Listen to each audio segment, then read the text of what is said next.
Autre actualité de ce 22 heures, le ministre des Infrastructures et de l'Équipement, M. Hassan Hamad Ibrahim, a présidé ce matin, conjointement avec ses collègues de l'économie et des finances, Ilyas Moussa Dawali, et celui de l'Intérieur, Saïd Nou Hassan, un atelier de restitution du rapport d'établissement d'une étude diagnostique de l'infrastructure routière urbaine et la conception d'un schéma directeur du réseau routier urbain intégré de la ville de Djibouti. Était présent donc dans cet atelier qui a eu lieu au Palais du Peuple des hauts responsables de la préfecture, de la mairie, de l'ADR, l'agence djiboutienne des routes, représentée par son directeur général, la direction de l'habitat, Djibouti Télécom, l'ONEAD et l'EDD. Les représentants ont tour à tour exposé leur avis et commentaires afin de valider et restituer cette étude de diagnostic du réseau routier national, notant l'importance que revêt l'aboutissement de cette étude financée par la Banque africaine pour le développement pour une voie urbaine fluide et durable. C'est ce qu'a précisé le directeur général de l'agence djiboutienne des routes, M. Soubane Saïd Ismail. De se dégrader sous l'effet du changement climatique.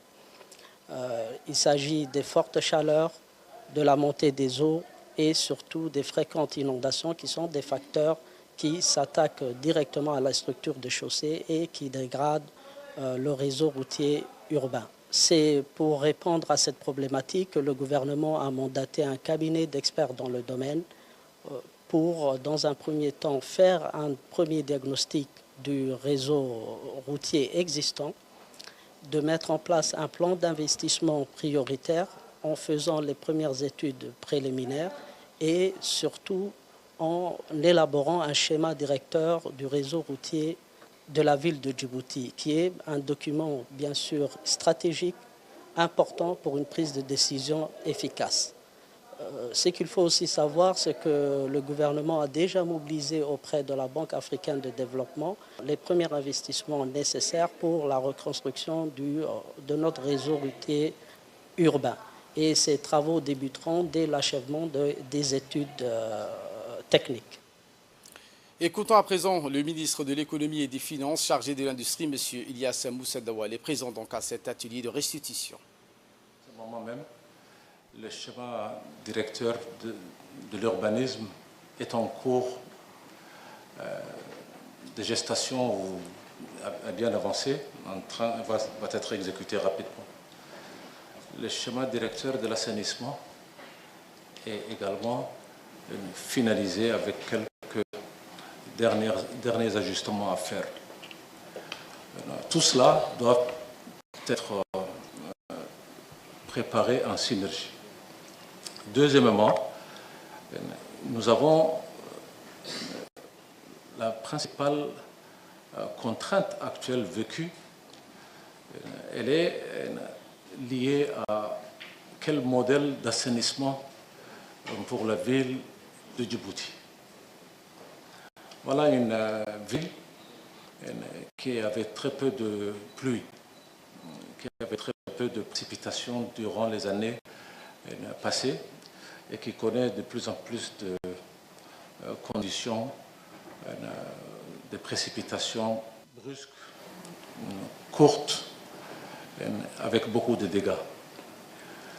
Est-ce que la question de l'assainissement, le tout à l'égout ou le traitement de l'eau pluviale séparée me semble d'actualité?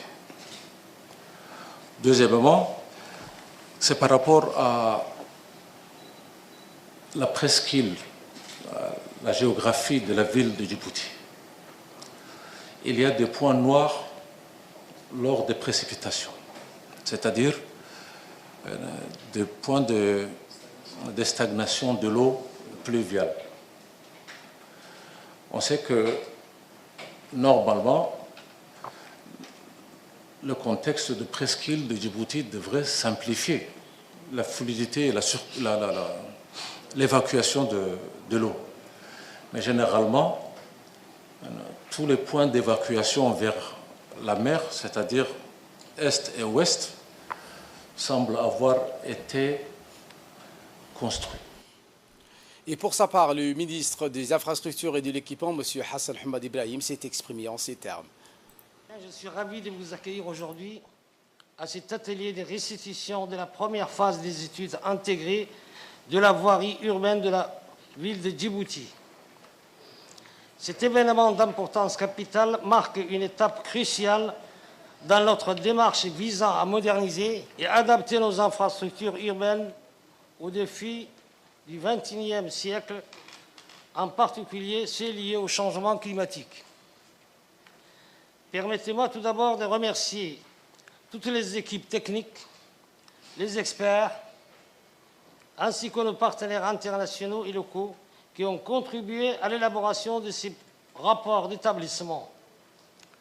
Votre développement et votre expertise sont essentiels pour le succès de ces projets ambitieux. Cette première phase a consisté en l'élaboration d'un rapport d'établissement rappelant la méthodologie proposée et intégrant les premiers éléments de recadrage à la lumière de premières analyses de données collectées. Ce rapport représente une base solide sur laquelle nous allons pouvoir nous appuyer pour les prochaines étapes de notre projet. La méthodologie adoptée repose sur une approche intégrée, prenant en compte les divers aspects de la voirie urbaine et leur interaction avec l'environnement.